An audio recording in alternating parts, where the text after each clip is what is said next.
আপনারা পিস্টন যদি চলে যায় বাইকের তাহলে কিভাবে বুঝবেন? যখনই আপনারা বাইকের পিকআপ দিবেন দেখবেন পিছন থেকে আসলে সাদা ধোঁয়া বের হচ্ছে, তো তখনই বুঝবেন যে বাইকের পিস্টন চলে গেছে আর আপনার অনেকগুলো টাকার ধাক্কা এখন। সো একটু বুঝে চালালে বাইকের পিস্টন আর যায় না। সবসময় বাইকটা স্মুথলি চালাবেন, সবসময় এমন স্মুথলি স্পিড উঠাবেন। কোনো সময় ধাপ ধূপ মানে স্পিড উঠানোর দরকার নেই আসলে। অনেক আছে অনেক মানে অনেক ঠোঁটল দেয়, তো তখন আসলে পিস্টনে অনেক চাপ পড়ে। I wake up to a little bit of drool on my pillow, feel like it's gonna be a bad day.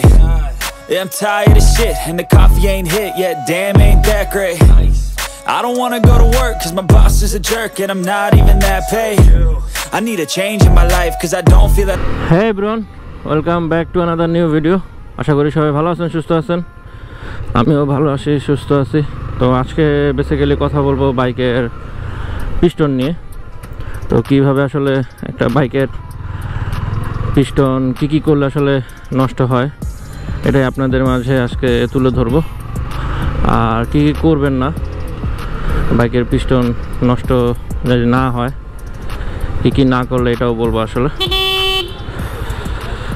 তো বাইকের পিস্টন যাওয়ার মূল কারণ হলো ইঞ্জিন অয়েল।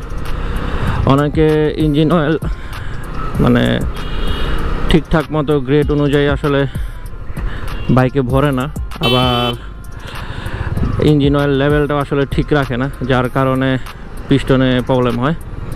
তো যখনই আপনারা সার্ভিস সেন্টারে যাবেন, ইঞ্জিন অয়েলটা যদি চেঞ্জ নাও করেন তো তাহলেও দেখবেন যে ইঞ্জিন অয়েলটা মানে ঠিক আছে নাকি, তাহলে আশা করা যায় যে পিস্টনটা একটু হলেও আপনার সেফ থাকবে। তারপর আরও অনেক কারণই আছে, শুধু ইঞ্জিন অয়েল তো দিয়ে কিছু হবে না।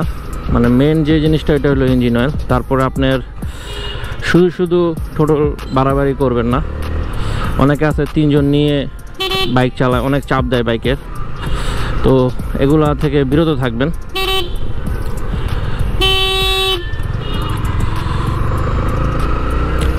সবসময় এই ক্লাস ধরে অনেক আছে টোটাল এভাবে মানে বাইরে, তো এগুলা করবেন না।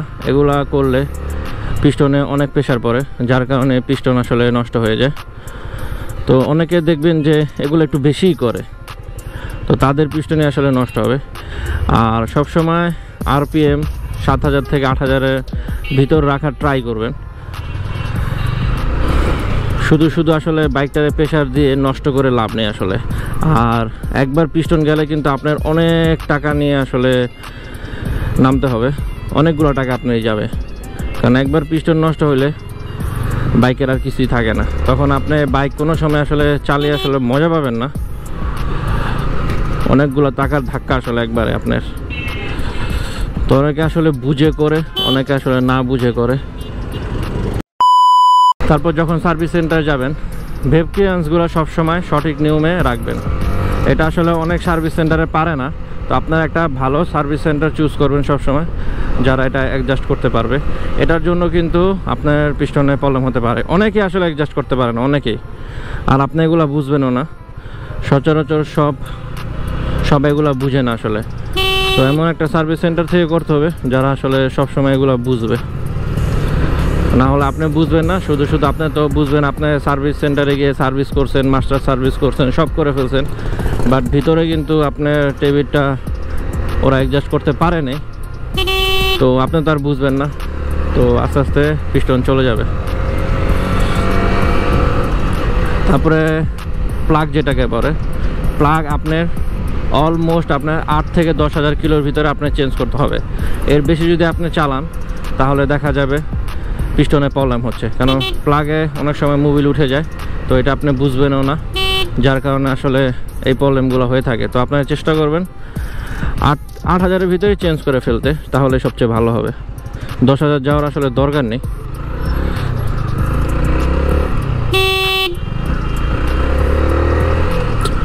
কি বলবো এগুলার, আর উল্টা এসে আমার থেকে সাইড চায়। এগুলা বাংলাদেশে কোনোদিন ঠিক হবে না আসলে।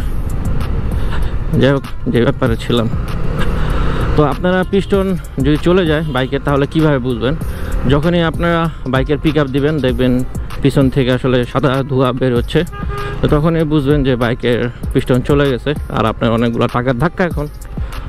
সো একটু বুঝে চালালে বাইকের পিস্টন আর যায় না। সবসময় বাইকটা স্মুথলি চালাবেন, সবসময় এমন স্মুথলি স্পিড উঠাবেন, কোনো সময় ধাপ ধূপ মানে স্পিড উঠানোর দরকার নেই আসলে। অনেক আছে অনেক মানে অনেক থ্রোটল দেয়, তো তখন আসলে পিস্টনে অনেক চাপ পড়ে। তো এগুলো আসলে যদি পিস্টন ঠিক রাখতে চান তাহলে এগুলা থেকে বিরত থাকতে হবে আপনার। 10 minutes later.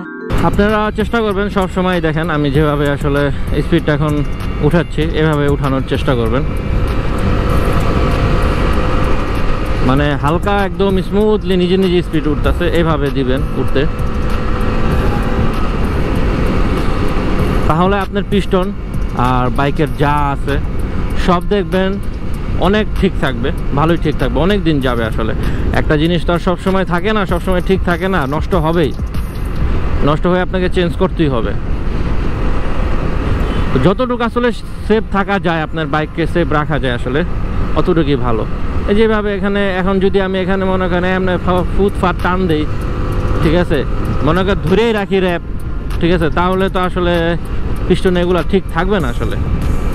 তো নিজের বাইকটাই আসলে নিজেই যত্ন করতে হবে, সার্ভিস সেন্টার নিলে সব কিছু খুঁটিনাটি সব নিজে দেখে তারপরে করতে হবে।